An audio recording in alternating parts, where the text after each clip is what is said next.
Nous allons tout d'abord écouter le mot de bienvenue du conseil paroissial, ici représenté par la vice-présidente Maman Elisabeth.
Tout de suite, il a demandé la construction de l'école.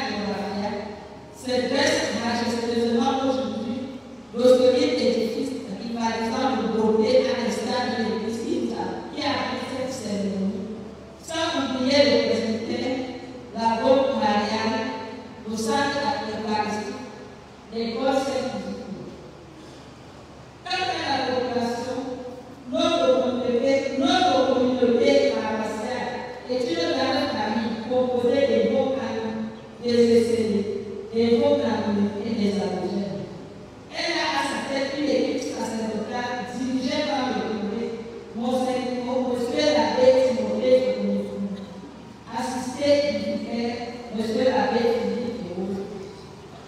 Je les rappelle de mémoire foi à sa naissance, à Monsieur l'abbé Timothée aujourd'hui. Cette paroisse a eu tout à sa tête de nombreux curés pour précipiter dans l'ordre chronologique suivant. De 1969 à 1978, le père des grands fois. De 1978 à 1980, père Léon Taylor. De 1980 à 1985, avec Jean-Baptiste Dimitri. De 1985 à 1996, avec Michel Evina. De 1996 à 2002, avec Wilfried Dieudonné Awon. De 2002 à 2004, avec Jacques-Blaise Tomba. De 2004 à 2008, avec Gaston Bande-Dimitri. De 2008 à 2011, avec Antoine Bourg. De 2011 à 2015, avec Nestor Hubert Chamba. De 2015 à 2017, avec Abraham Moua. De 2017 à ce jour, avec Timothée Fonifou. L'équipe pastorale actuelle est assistée par le conseil paroissial qui, grâce au dynamisme et à l'abnégation de son président délégué, M. Claude et de certaines équipes, apporte un appui conséquent aux constructions et participe à la bonne marche de la paroisse. Le conseil paroissial se réunit tous les derniers dimanches du mois. Toutes les commissions fonctionnent normalement. Après le dernier découpage de la paroisse, sa superficie a considérablement diminué avec la création de deux nouvelles paroisses, à savoir la paroisse Saint-Éloi de Liga et la quasi-paroisse Saint-François d'Assise de Coléba. Sa population d'environ 1500 habitants est répartie sur 11 villages. Elle compte 16 associations, confréries et victoires et 3 secteurs, à savoir comme Nicolas Mégarit, Zoroncho Seigneur, chef de l'État. L'ordination de nouveau prêtre est signée d'une église vivante et féconde. Raison pour laquelle nous avons aussi un grand merci aux futurs prêtres qui ont répondu positivement à l'appel de Dieu. Nous prions le Tout-Puissant d'achever en eux ce qu'il a si bien commencé, afin qu'ils deviennent et demeurent à jamais des prêtres pour Jésus-Christ selon son œuvre.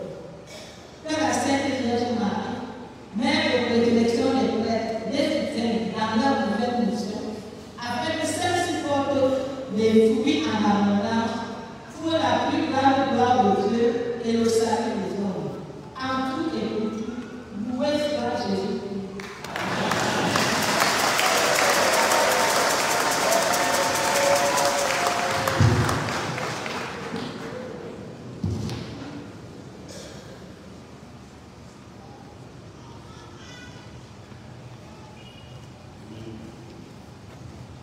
Loué soit Jésus-Christ. À l'ordinaire de la messe que nous connaissons, vont s'ajouter pour cette ordination les rites préparatoires, les rites proprement dits d'ordination et les rites complémentaires. Au début de cette messe, nous commençons avec le tout premier rite préparatoire, l'appel des candidats. Au nom de l'Église locale, le vicaire général va demander au Père évêque d'ordonner les candidats pour la charge de presbytérat et attester qu'ils ont été jugés dignes d'être ordonnés.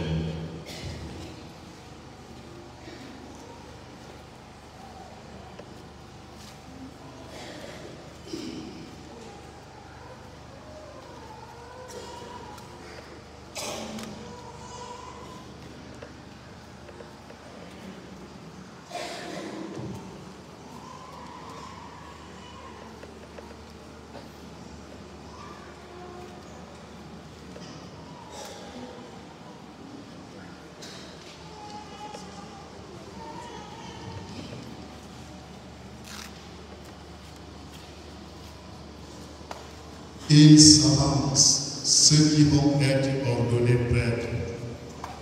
Lui maintient les mains.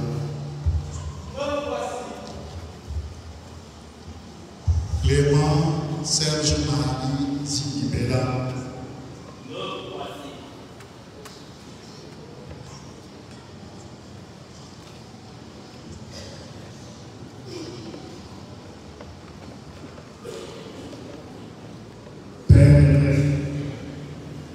La Sainte Église vous présente ses fils, Louis Mancia et Clément Serge Marie, et demande que vous les ordonniez prêtres. Savez-vous, utilisant les attitudes de Christ pour cela? Avant de vous répondre, Votre Excellence, permettez-moi de vous présenter brièvement ces candidats. Monsieur l'abbé du Mancia Lema, originaire de la paroisse Sainte-Thérèse de l'Enfant Jésus de Poussy, est né le 11 juin 1997 à Yaoundé. Après ses études secondaires au petit séminaire Saint-Joseph de l'Époque, il est admis à suivre sa formation en vue du sacerdoce ministériel pour le compte du diocèse local.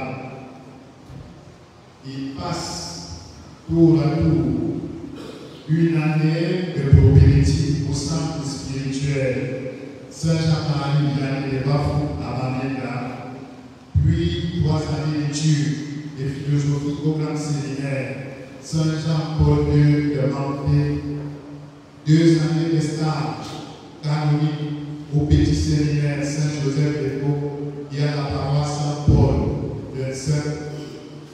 Il est ensuite envoyé à Rome, à l'université pontificale de Bagnères, en Italie, pour 3 années d'études théologiques.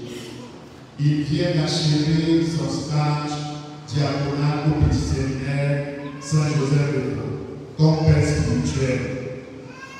Sa devise d'ordination est tirée de l'Évangile selon Saint Jean, chapitre 3, verset 33. Lui, il faut qu'il grandisse et moi que je diminue. Monsieur l'abbé Clément Serge Marie Sikibela Kamdabi est originaire de la paroisse Saint-Isaïe de Litouma. Il est né le 15 août 1994 en Congo. Après ses études secondaires, il est admis à suivre sa formation en vue du sacerdoce ministériel pour le compte du diocèse local. Il passe alors tour à tour une année de discernement vocationnel au séminaire propélétique Saint-Jean-Baptiste de Lomé, puis 3 années d'études philosophiques au grand séminaire Notre-Dame de l'Espérance de Verpoix, 2 années de stage catholique au collège régulier de Paul de Banga et à la paroisse Saint-Jean-Baptiste de Bolsé.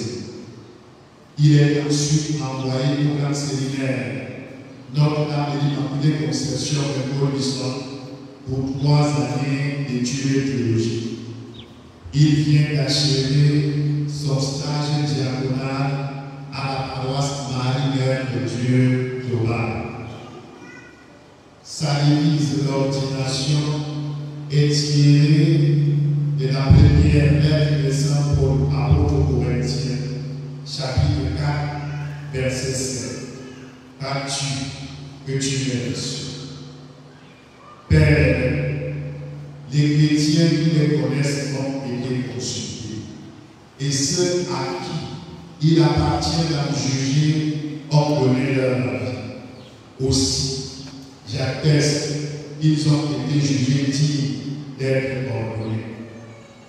Il convient cependant pour confirmer cette élection que les intéressés eux-mêmes aussi manifestent leur engagement irrévocable à répondre à l'appel du Seigneur en se mettant à sa suite.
À lumière du Seigneur Jésus-Christ, notre Dieu et notre Sauveur, nous les choisissons comme prêtres.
Lecture du livre des Actes des Apôtres.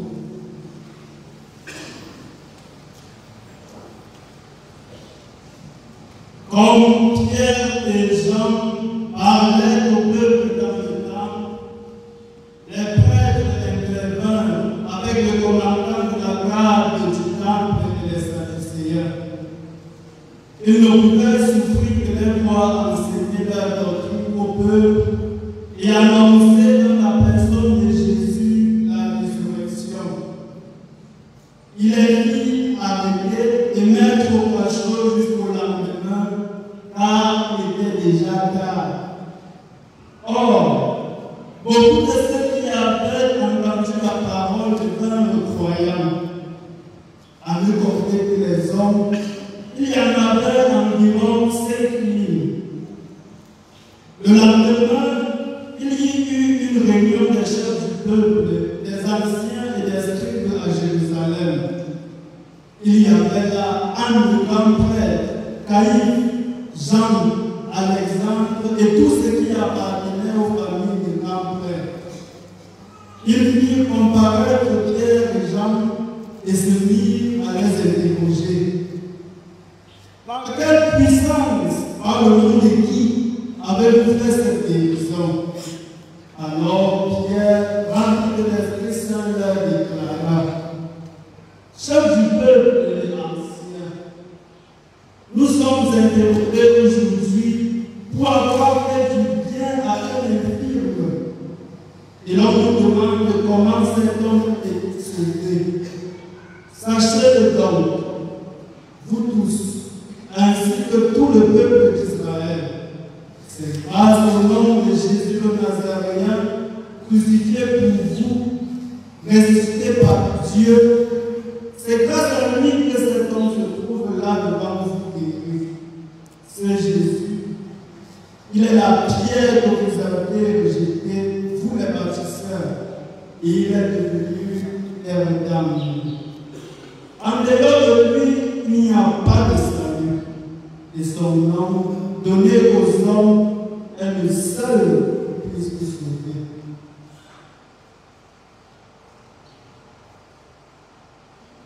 Parole du Seigneur.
Vivant, il est vrai.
En ce temps-là, Jésus se manifesta encore aux disciples sur le bord de la mer Tibériade, et voici comment.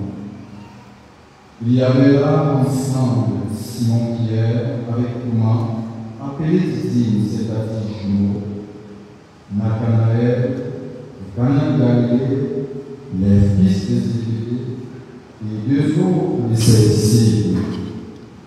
Simon-Pierre leur dit, je m'en vais à la pêche. Ils lui répondent, nous aussi, nous allons avec toi. Ils partirent et montèrent dans la barque. Or, cette nuit-là, ils ne prirent rien. Au lever du jour, Jésus se tenait sur le rivage, mais les disciples ne savaient pas que c'était lui. Jésus leur dit, les enfants, auriez-vous quelque chose à manger? Il leur répondit, non. Il leur dit, jetez le filet à la droite de la barque, et vous trouverez. Ils jetèrent donc le filet, et cette fois, ils n'arrivèrent pas à le tirer, tellement il y avait de poissons. Alors le disciple que Jésus aimait dit à Pierre, c'est le Seigneur. Quand Simon-Pierre entendit que c'était le Seigneur, il passa un vêtement, car il n'avait rien sur lui, et il se jeta à l'eau. Les autres disciples arrivèrent en barque, prenant le filet plein de poissons. La terre n'était qu'à 100 de mètres. Une fois descendus à terre, ils aperçoivent déposé là un feu de braise avec du poisson posé dessus et du pain. Jésus leur dit, apportez donc de ces poissons que vous venez prendre. Simon-Pierre monta et tira jusqu'à terre le filet plein de gros poissons. Il y en avait 153.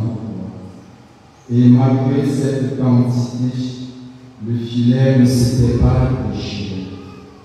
Jésus leur dit alors, venez manger. Aucun des disciples n'osait lui demander, qui es-tu? Il savait que c'était le Seigneur. Jésus s'approche, il prend le pain et leur donne, et de même pour le poisson. C'était la troisième fois que Jésus ressuscité d'entre les morts se manifestait à ses disciples. Acclamons la parole de Dieu.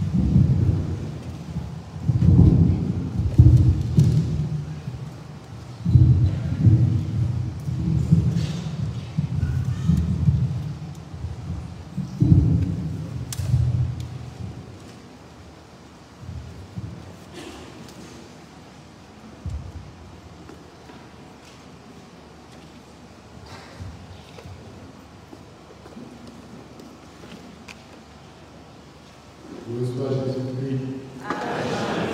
Loué soit Jésus-Christ. Et bonne fête.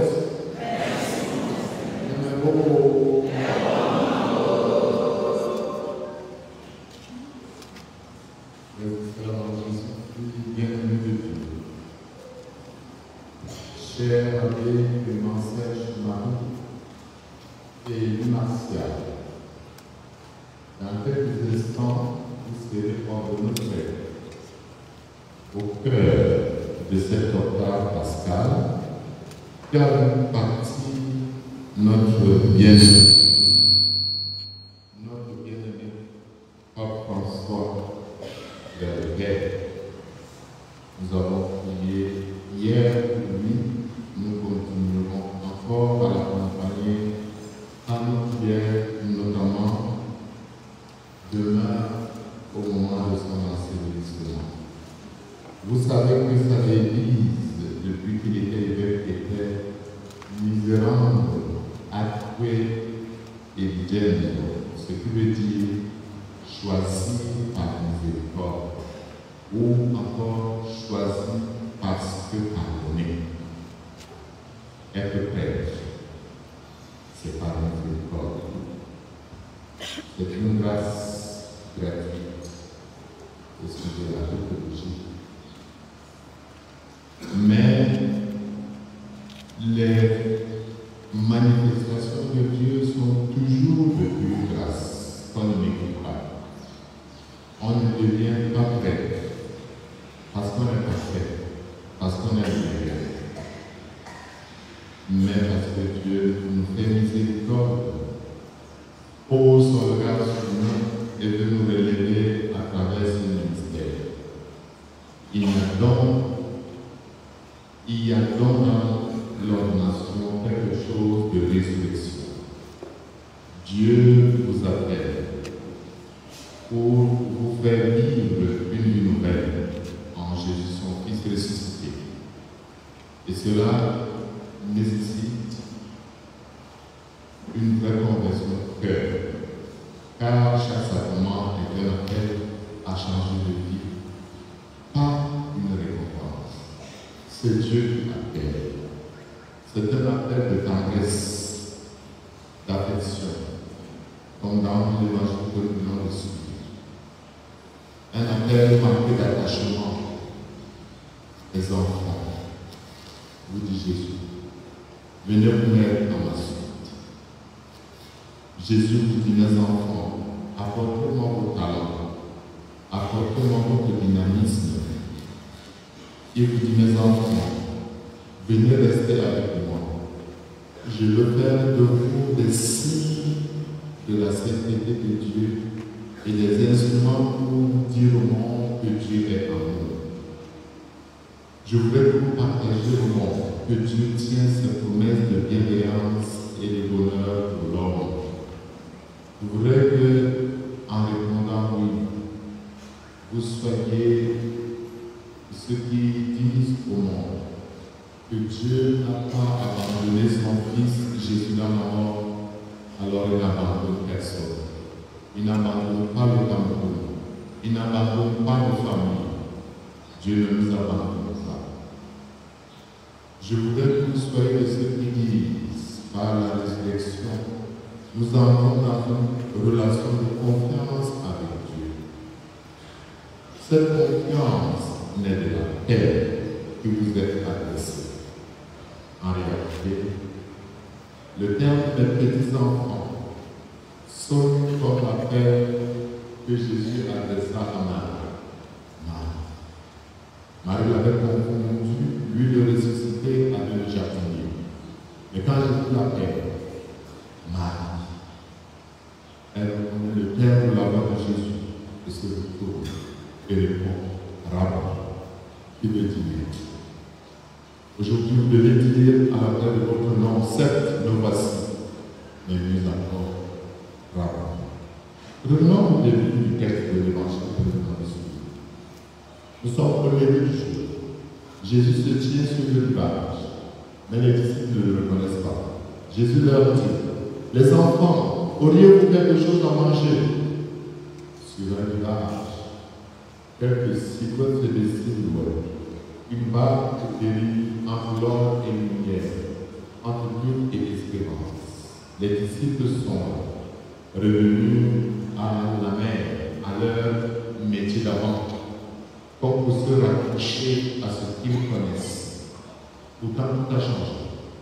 Les ressuscités est déjà là, mais la vie nouvelle n'a pas encore pleinement plus fort. Il faut du temps.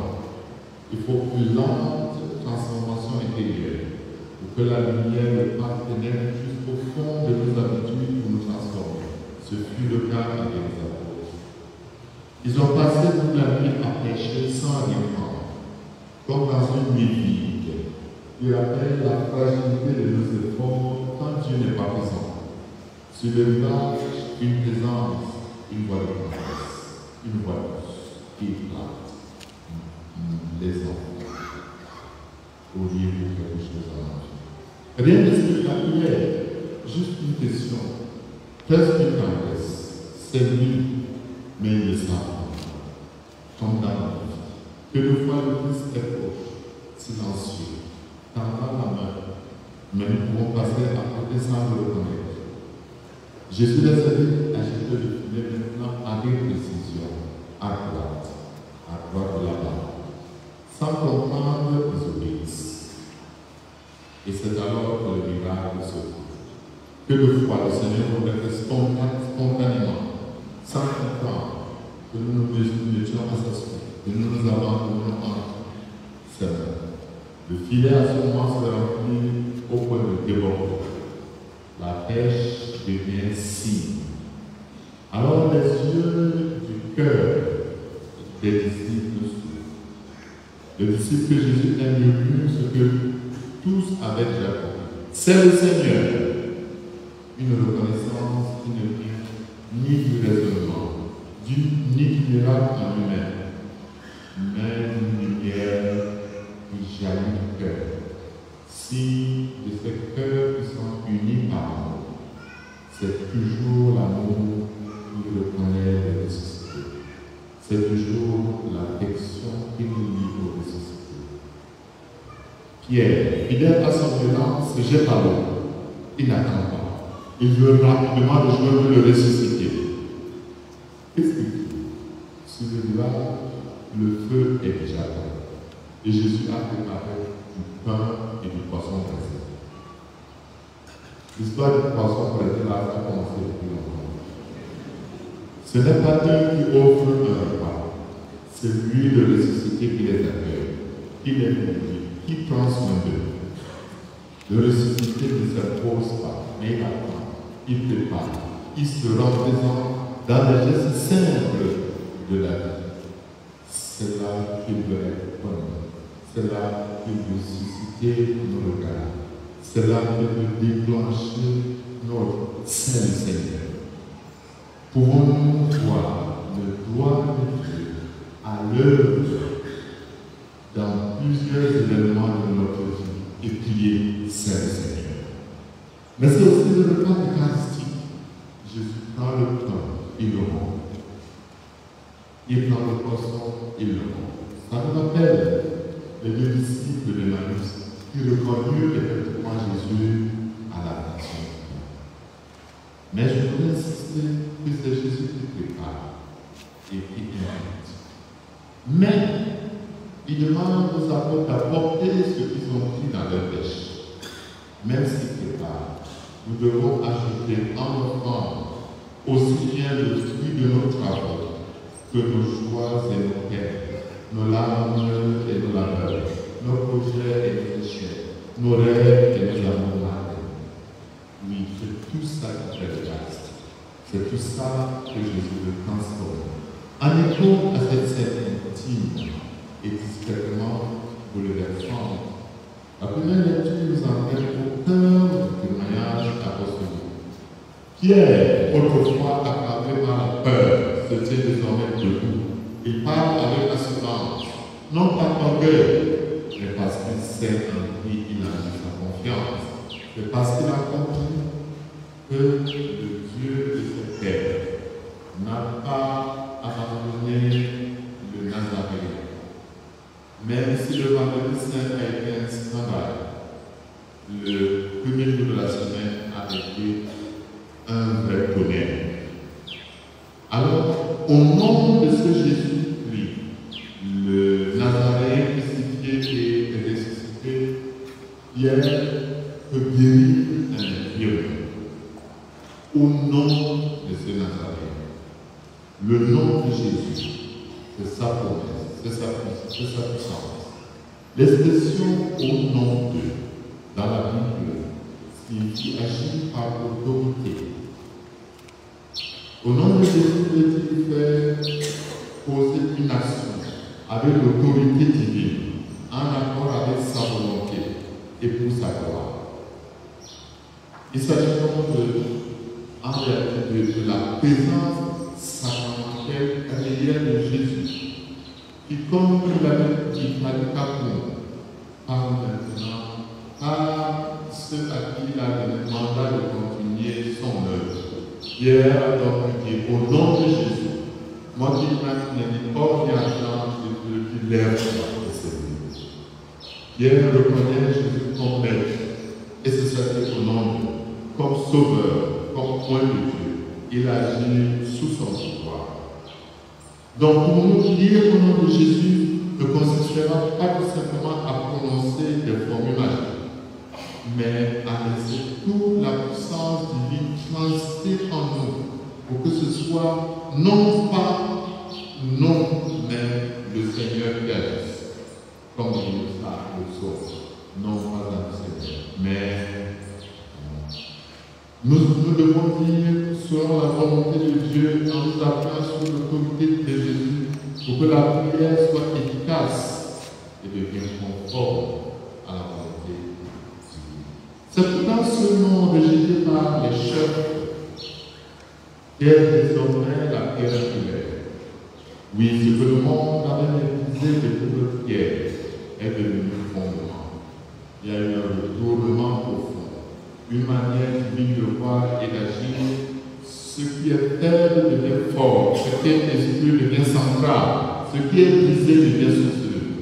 Il n'y a pas d'autre nom qui soit capable de pareil bouleversement, de pareil renversement. C'est une proclamation claire et radicale au peuple monde avec unité. L'Église ne témoigne pas d'une idée, mais l'Église témoigne au nom de Jésus, c'est-à-dire la personne de Jésus. Un crucifié et ressuscité, un amour qui est passé par la mort et à qui on fait cette mort. Cette parole est une lumière qui traverse les temps, qui nous rejoint également aujourd'hui dans les ténèbres de notre pays, dans nos jours vies, dans notre pays qui vit une incertitude sociopolitique. Il ne dit plus son nom. Le Christ ressuscité est là. Mais sachons-le, le Christ ressuscité ne nous amène pas les épreuves. Non, les épreuves restent là. D'ailleurs, les mains, le côté, les pieds de Jésus étaient toujours marqués par ce Saint-Côté. Mais le Christ nous offre une puissance intérieure. Celle promise aux apôtres qui est descendue d'en haut et qui les a agités et est devenue un feu intérieur qui les a complètement transformés. Jésus vient faire de notre pauvreté un lieu de rencontre. Il vient faire de notre fatigue un lieu d'accueil, de notre quotidien un lieu de résurrection. Une invitation à entrer dans la confiance, dans l'espérance. Il est là, sur le rivage de nos vies, debout aujourd'hui, patient et humble. Et il demande à chacun de nous, mon fils, ma fille, as-tu quelque chose à manger? As-tu quelque chose à apporter pour que je te donne plus? Si nos yeux sont là, à la lumière de notre cœur, comme celui du Christ, puisse aujourd'hui entendre cette voix de Jésus qui s'adresse à chacun de nous. Mon enfant, ma fille, mon fils. Puissions-nous avoir la grâce de répondre, Saint-Seigneur. S'il est vrai que tous, nous devons entendre cette parole d'aujourd'hui. Dieu d'entre nous doivent entendre, je l'ai dit depuis le début, d'une manière spéciale. Cher Clémence Marie, Martial, Dieu fait de vous des prêtres pour que vous commenciez à sanctifier d'abord votre propre vie, pour que vous puissiez apprendre à vous asseoir à ses pieds, pour écouter, pour voir, pour coller votre oreille à sa parole. Ce que vous apporterez aux autres dépendra de la richesse de votre vie intérieure. C'est dans la profondeur de votre élection divine. C'est dans la participation effective au sacrifice eucharistique que vous offrez et où tout se manifestera et où il ouvrira vos yeux pour le reconnaître que votre ministère portera. On le dit bien chez nous, moi la carte de Christ, la idée que le chef moi d'abord va montrer lui-même ce qu'il a préparé. Il n'y a pas de résurrection sans ce retour en vous. Si vous n'avez pas d'abord la chambre de votre cœur pour vous y enfermer, pour parler avec votre Seigneur, pour vous donner la vie, vous resterez superficiel, fonctionnaire de l'Église. Mais ce n'est pas ça que vous avez entendu. Quand vous avez entendu mes enfants, avez-vous quelque chose à manger? C'est autre chose que vous avez entendu. Jésus vous appelle à une consécration sacerdotale qui inclut le célibat sacré, la pauvreté par un abandon entre ses mains, ainsi que la sainte obéissance, une mise à part sans réserve. Vous voulez embrasser aujourd'hui une configuration, une oblation au Christ. Le Christ veut tout prendre. Cette consécration ne prend plus son sens en réalité que dans le mystère que nous vivons en ce temps de Pâques. Christ, de condition divine, n'a pas retenu le rang qu'il est calé à Dieu, mais il s'est anéanti jusqu'à nous laver les pieds. Et vous rappelez très bien que Saint Jean, en lieu de place de l'institution de l'Eucharistie, institue l'unité des services. Jésus, lave les pieds. Je sais que